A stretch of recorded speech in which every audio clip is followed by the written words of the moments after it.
नमस्कार. मी आज छत्रपती संभाजीनगर वरून नगरला चाललो होतो. पूर्णतः छत्रपती संभाजीनगर ते अहिल्यानगर हा रस्ता पूर्णतः हा राष्ट्रीय महामार्ग आहे. इतके बेकार खड्डे, पूर्ण रोड इतके बेकार खड्डे आहेत ना. हे पहा, जनसामान्य हे पहा, हे खड्डे, हे खड्डे, हे पहा, हे पूर्णतः खड्डेमय झालेला आहे रस्ता. त्यामुळे सामान्य सामान्य प्रवाशांना आणि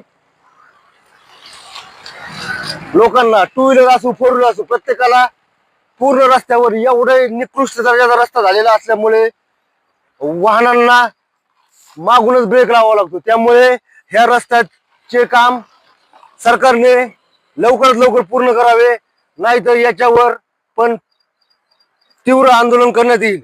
कारण की सरकारचं काय जातंय, इथं जनसामान्य लोक डेली एवढे अपघात होतात, इतके लोक मारतात, पण याला सरकारला काही याचे घेणे देणे नाही. त्यामुळे सरकारने याच्यावर लवकर लवकर ऍक्शन घेऊन या रस्त्याचं काम चालू करावा. आणि एवढी माझी इच्छा आहे. जय हिंद, जय महाराष्ट्र.